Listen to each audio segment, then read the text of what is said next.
नमस्कार दोस्तों, मैं हूं एडवोकेट प्रीति उर्फ Sanghamitra ILPA, Indian legal professional association संगठन उत्तर प्रदेश से। आज की ये वीडियो हम सभी के लिए बहुत खास है क्योंकि ये विषय केवल मुझसे नहीं, आपसे नहीं, बल्कि भारत के हर नागरिक से जुड़ा हुआ है।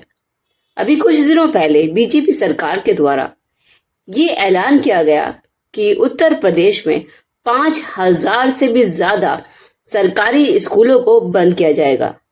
ये वही सरकार है जो कुछ साल पहले ये नारा लगाती थी कि पढ़ेगा इंडिया तभी आगे बढ़ेगा इंडिया। और अब वही सरकार स्कूल बंद करने जा रही है। उत्तर प्रदेश का नाम पहले से ही बदनाम है क्योंकि उत्तर प्रदेश को गुंडा राज के नाम से भी जाना जाता है। आए दिन उत्तर प्रदेश में क्राइम रेट बढ़ता रहता है। आए दिन उत्तर प्रदेश में जातिगत मानसिकता से घिरे लोगों को परेशान करते रहते हैं। और ऐसे में स्कूलों को बंद करना मुझे विक्टर ह्यूगो की याद दिलाता है। विक्टर ह्यूगो जो कि एक थिंकर है, जिन्होंने कहा था कि एक स्कूल अगर हम बंद करते हैं तो यानी हम अन्याय का रास्ता खोलते हैं, और अगर हम एक स्कूल खोलते हैं तो एक जेल का रास्ता बंद करते हैं। आप विक्टर ह्यूगो के इस वाक्य से अंदाजा लगा सकते हैं और सरकार की मानसिकता के बारे में सोच और समझ सकते हैं कि स्कूलों को बंद करने का मतलब क्या है। क्योंकि ना तो पढ़ेगा इंडिया, ना तो बढ़ेगा इंडिया, और ना ही रोजगार मांगेगा इंडिया। तो ये विषय बहुत गंभीर है। ये विषय उन सभी के लिए है, उन सभी माँ बाप के लिए, उन सभी बच्चों के लिए है, उन सभी युवाओं के लिए है जो कल का भविष्य बनने वाले हैं। क्योंकि शिक्षा हर व्यक्ति की प्रथम भूमिका होती है, और जो व्यक्ति शिक्षित होता है वही व्यक्ति सोच सकता है, समझ सकता है, आकलन कर सकता है, समीक्षा कर सकता है और नए भारत का निर्माण भी कर सकता है। क्योंकि अगर हम अन्य देशों की बात करें तो शिक्षा एक बहुत ही महत्वपूर्ण अधिकार है। यहाँ डॉक्टर भीमराव अंबेडकर जी की लाइन में आपको याद दिलाती हूँ, जिनका कहना था कि शिक्षा शेरनी का दूध है। शिक्षा शेरनी का दूध है। जो व्यक्ति जितना शिक्षित होगा वही व्यक्ति सवाल पैदा करेगा, वही व्यक्ति सरकार से सवाल करेगा क्या ये सही है या गलत है।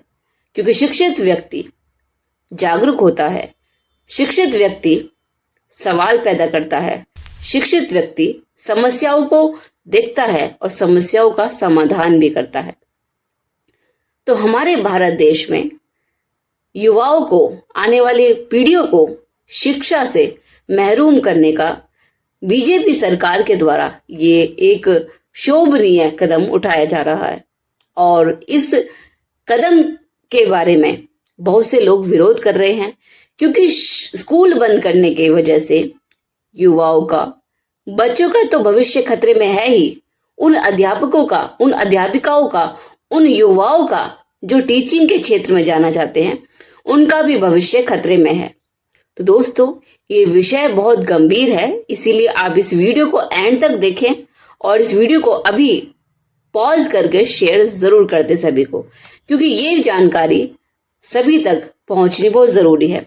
तो आइए इस विषय की गंभीरता को समझने के लिए हम कुछ और जानकारी के बारे में बात करते हैं।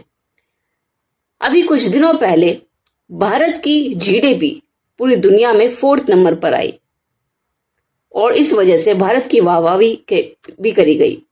लेकिन दोस्तों, एक तरफ भारत में सरकारी स्कूलों को बंद करने का ऐलान किया जा रहा है और दूसरी तरफ हमारे भारत की जीडीपी पूरी दुनिया पे 4थे नंबर पर है। यानी स्कूल बंद और जीडीपी 4th नंबर पर। इसकी क्या हकीकत है, आइए इस हकीकत के बारे में बात करते हैं। भारत दुनिया की 4थी सबसे बड़ी इकोनॉमी बन चुका है। इस बारे में हमें कुछ दिनों पहले ही जानकारी मिली। लेकिन दोस्तों, इसी भारत देश में 5,000 से भी ज्यादा सरकारी स्कूल पर ताला लगने जा रहा है। और ऐसा क्यों कहा जा रहा है? सरकार का ऐसा मानना है कि जो सरकारी स्कूल है उनकी हालत अच्छी नहीं है, वो जर्जर हालत में है, वहां शिक्षक नहीं है, और उस स्कूलों की हालात को देखते हुए, जर्जर हालात को देखते हुए उन स्कूलों को बंद करने के लिए बीजेपी सरकार ने ये कहा है। एक तरफ चमकता ग्राफ, एक तरफ भारत की जीडीपी चमक रही है पूरी दुनिया में, और एक तरफ स्कूल पर ताला लगाया जा रहा है। तो अब सवाल ये बनता है, क्या सच में भारत नंबर 1 कहलाने लायक है? क्या सच में भारत की इकोनॉमी बढ़ रही है? क्या सच में भारत में विकास हो रहा है? या ये सिर्फ और सिर्फ एक जुमला ही है मोदी जी का, जैसे अन्य जुमलों की तरह? अब बात करते हैं कि भारत में हो क्या रहा है असलियत में। उत्तर प्रदेश सरकार में 5000 से भी ज्यादा स्कूलों को मर्ज करने की बात की जा रही है। इस बात का शिक्षा संगठन, टीचर्स और अन्य लोग भी अपने अपने बल पर विरोध कर रहे हैं। और अभी आंकड़े के अनुसार यूपी में 19% से भी ज्यादा स्कूल ऐसे हैं जहां शिक्षक ही नहीं है। यानी स्कूल है, बच्चे हैं, लेकिन उन स्कूलों में शिक्षक ही नहीं है। और हमारे सामने आए दिन ऐसी वीडियोस वायरल होती रहती हैं जिसमें सरकारी स्कूलों में बच्चे किस तरह मिड डे मील खाकर बीमार हो रहे हैं, अस्पतालों में भर्ती हो रहे हैं, वो जमीन पर बैठकर शिक्षा ले रहे हैं। जो वहां की टीचर्स हैं वो किस तरह अन्य कामों पर को करने पर मजबूर की जा रही हैं सरकार के द्वारा, ताकि वो शिक्षा ना दे पाए बच्चों को। और कई गांव ऐसे हैं जहां सरकारी स्कूल हैं भी, तो वो गांव से काफी दूर है, जहां बच्चों को 2 से 3 किलोमीटर दूर बच्चों को पढ़ने जाना पड़ता है। और बहुत से जो बच्चे हैं साधन ना होने की वजह से वो सरकारी स्कूलों में भी नहीं पढ़ पाते। अगर हम संविधान की बात करें तो संविधान में हर 14 साल तक के बच्चों को शिक्षा मुफ्त दी जानी चाहिए। या मुफ्त की शिक्षा दी जानी तो दूर की बात है, स्कूलों को ही बंद करने का प्लानिंग की जा रही है। और एक समय भारत में ऐसा भी था जब बच्चे सरकारी स्कूलों में पढ़कर कामयाब हो जाते थे, उनकी नौकरियां लग जाती थी। लेकिन आज इस देश की असली हालात तो ये है कि प्राइवेट स्कूल और कॉलेज में पढ़ने के बावजूद भी युवाओं के पास नौकरियां नहीं है। अनएम्प्लॉयमेंट की जो रेट है वो दिन प्रतिदिन बढ़ती जा रही है, जिस वजह से युवाओं में निराशा और उनके अंदर जीने की इच्छा खत्म होती जा रही है। क्योंकि जब युवा अपनी जिंदगी का अहम समय शिक्षा पर लगाते हैं और अंत में उन्हें एम्प्लॉयमेंट नहीं मिल पाता है या उनकी एजुकेशन के अकॉर्डिंग उन्हें नौकरियां नहीं मिल पाती है, तो इस वजह से युवाओं में निराशा की जो रेट है, अवसाद की जो रेट है, वो बहुत ज्यादा बढ़ती जा रही है। और माँ बाप भी काफी चिंता में है कि प्राइवेट स्कूल और कॉलेज में पढ़ाने के बावजूद भी युवाओं को नौकरियां नहीं है। तो युवाओं को नौकरियां नहीं है और वो नौकरियां मांगे बिना, इसी वजह से सरकार ने शुरू से ही उन्हें शिक्षा से वंचित करने का ये प्लानिंग एंड पॉलिसी बनाई जा रही है। सरकारी स्कूल गांव से काफी दूर होने के वजह से जो बच्चे हैं उनका नामांकन सरकारी स्कूलों में भी कम हो पाता है, जिस वजह से सरकारी स्कूलों को प्राइवेटाइजेशन करने का पूरा प्लानिंग की जा रही है। और आज भी हम देख रहे हैं कि दिन प्रतिदिन सरकारी स्कूलों की जो संख्या है वो घटती जा रही है और प्राइवेट स्कूलों की संख्या दिन प्रतिदिन बढ़ती जा रही है।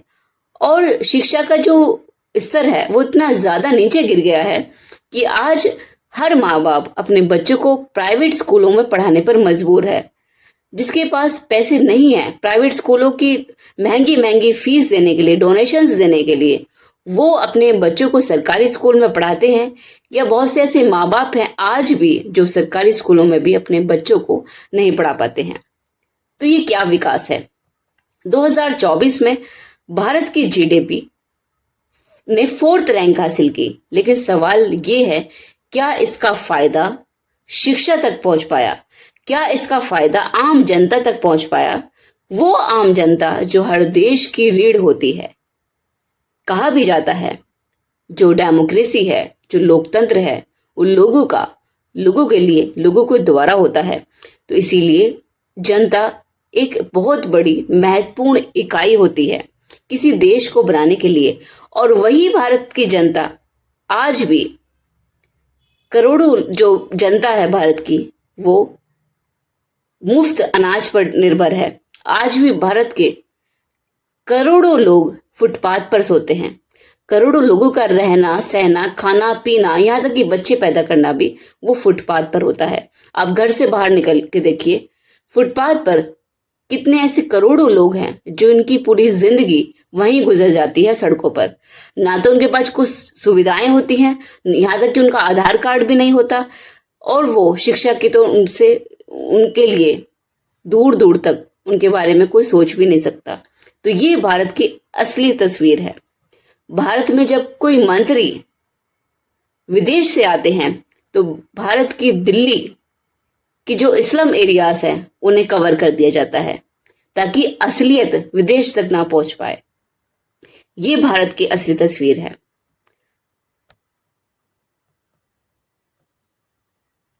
हमारे देश में जीडीपी बढ़ी है, लेकिन जो शिक्षा का जो स्तर है उसमें कोई सुधार नहीं हुआ है। एनईपी न्यू एजुकेशन पॉलिसी के नाम पर सरकारी स्कूलों को खत्म करके प्राइवेट स्कूलों का निर्माण किया जा रहा है।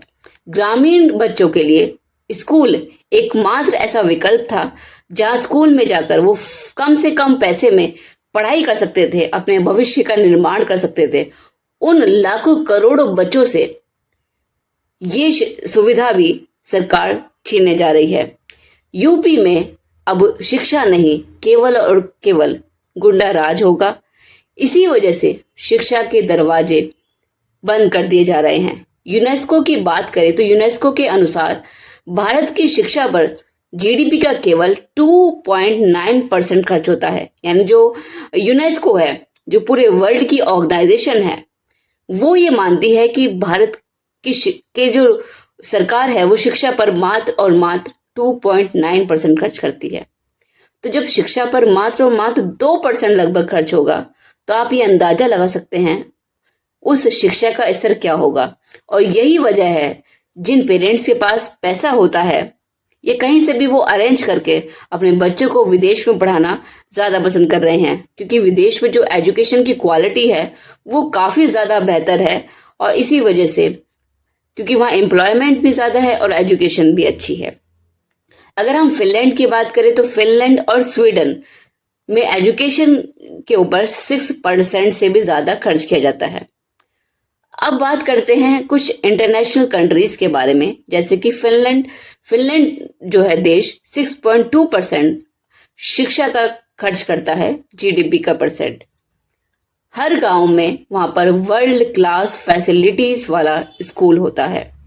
जापान की बात करें तो 5.1% शिक्षा पर खर्च किया जाता है जीडीपी का, जिसमें टीचर और स्टूडेंट का रेशियो बेहतरीन होता है। वहीं फ्रांस की बात करें तो 5.4% जीडीपी का एजुकेशन पर खर्च किया जाता है। Universal free public education policy France में चलाई जाती है। जैसे कि आप वर्ड से पता चल रहा है, universal free public education policy. Universal यानी सभी के लिए, बिना किसी भेदभाव के, चाहे गरीब हो या अमीर हो, गोरा हो काला हो, सभी के लिए फ्रांस में ये universal free public education policy वहां पर लागू की गई है। और अगर भारत की बात करें तो भारत की जीडीपी का मात्र 2.9% शिक्षा पर खर्च किया जाता है, जिसमें स्कूल मर्जिंग और टीचर की कमी और स्कूल की बेहतर व्यवस्था न हो पाना, रास्तों का सही न हो पाना आदि बहुत सारी समस्याएं स्कूल के टीचर्स के सामने, स्कूल में जाने वाले बच्चों के सामने, माँ बाप के सामने हर दिन आती है, जिस वजह से जो स्कूल की जो शिक्षा का दर है वो काफी ज्यादा डाउन है। और इसी वजह से सरकार, ताकि बच्चे पढ़ भी ना पाए, ये 5,000 से भी ज्यादा स्कूलों को खत्म करने का बीजेपी सरकार ने यूपी में ये आदेश दिया है। जो स्कूल खोलता है वो जेल बंद करता है, ये विक्टर ह्यूगो ने कहा था। यानी अब अगर हम आकलन करें तो आप देखिए हर गली नुक्कड़ पर आपको शराब के ठेके खुलते हुए नजर आएंगे। सरकार को पता है कि शराब स्वास्थ्य के लिए हानिकारक है। शराब एक महत्वपूर्ण कारण है घर में होने वाले झगड़ों का, एक्सीडेंट का और बहुत सारी समस्याओं का। लेकिन इसके बावजूद भी सरकार शराब के ठेकों को बंद नहीं करती है।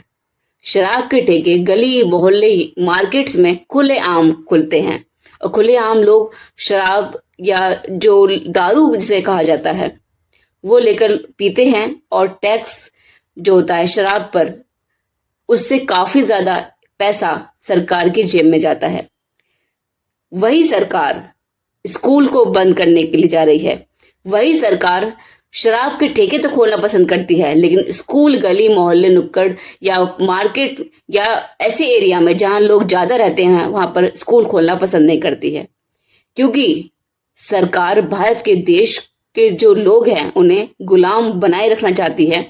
उन्हें चाहती है कि वो कभी भी इस शराब से आगे ना बढ़ पाए, क्योंकि जब अनएम्प्लॉयमेंट होगा तो लोग सोच नहीं पाएंगे, लोग विकास नहीं कर पाएंगे और अपनी जो टेंशन है, अपनी जो अवसाद है वो शराब पीकर या लोकल दारू पीकर अपने जो उनका मानसिक संतुलन है उसे बैलेंस करने की कोशिश करेंगे। बल्कि मैं इस वीडियो के द्वारा सरकार से ये कहना चाहती हूँ कि आपके लिए स्कूल ज़रूरी है या शराब के ठेके ज़रूरी है। अगर आप वास्तव में भारत को टॉप पर ले जाना चाहते हैं तो भारत में स्कूलों का ज़्यादा निर्माण किया जाना चाहिए और स्पेशली सरकारी स्कूलों का, ताकि वो लोग जो अपने बच्चों को प्राइवेट स्कूल में नहीं पढ़ा पाते वो लोग सरकारी स्कूल में अपने बच्चों को भेजें और सरकारी स्कूल में टॉप क्लास की फैसिलिटीज हो ताकि हर बच्चा स्कूल जा सके। सरकारी स्कूलों का नाम ऐसा हो, ब्रांड नेम हो कि गवर्नमेंट स्कूल्स हैं ये, टॉप क्लास की फैसिलिटीज, टॉप क्लास की एजुकेशन, टॉप क्लास का इंफ्रास्ट्रक्चर, टॉप क्लास की सिक्योरिटी सरकारी स्कूलों में बच्चों को दी जाए, ताकि आने वाले जो भविष्य है वो वहां निर्माण हो सके, ताकि हमारे भारत टॉप में आ सके। अगर हम ग्राउंड रियलिटी की बात करें तो प्राइवेट स्कूल की बसें हर दिन दौड़ती हैं सड़कों पर। प्राइवेट स्कूल वाले डोनेशंस लेकर, महंगी मोटी फीस लेकर बच्चों का दाखिला कराते हैं, वहां फैसिलिटीज देते हैं। वहीं दूसरी तरफ सरकारी स्कूल का बच्चा अगर प्राइवेट स्कूल के बच्चे के बराबर में खड़ा हो जाता है, सरकारी स्कूल में पढ़ने वाला बच्चा खुद को हीन महसूस करता है, क्योंकि वहां उसे वो क्वालिटी वाली एजुकेशन नहीं मिल पा रही है जो थोड़ी बहुत बच्चों को प्राइवेट स्कूल में मिलती है। तो सरकार यूपी को अगर अपराध मुक्त बनाना चाहती है, वास्तव में भारत की सरकार को, बीजेपी सरकार को भारत के लोगों की चिंता है, तो उन्हें स्कूल ज्यादा से ज्यादा खोलने चाहिए और वो भी अच्छी फैसिलिटीज वाले।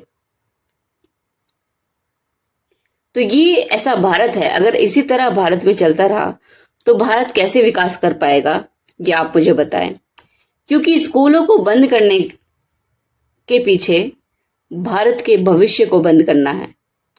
उन करोड़ों लोगों के भविष्य पर ताला लगाना है जो बच्चे कल का भविष्य बनने वाले हैं। जीडीपी के आंकड़ों से तो पेट नहीं भरता, शिक्षा से ही भविष्य बनता है, शिक्षा से ही पेट भरता है। यदि स्कूल बंद हो जाएं तो जेलें भर जाएंगी, यदि स्कूल बंद हो जाएं तो जेलें भर जाएंगी। और हमारी बीजेपी सरकार का जो प्लानिंग है वो जेलें भरने का है, ना कि स्कूल भरने का। ये एक चेतावनी है, एक अपील है आप सब से, सरकार से, समाज से और हम सब से। तो दोस्तों, अगर आप इस मुद्दे को लेकर चिंतित हैं, क्योंकि स्कूल बंद करने का मुद्दा हम सबसे जुड़ा हुआ है।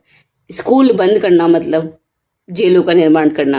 और आप जानते हैं कि अभी वर्तमान में भारत में जितनी जेलें हैं उसमें जितनी जेलों की कैपेसिटी है उससे भी दुगुने से भी ज्यादा अपराधी वहां पर मौजूद हैं।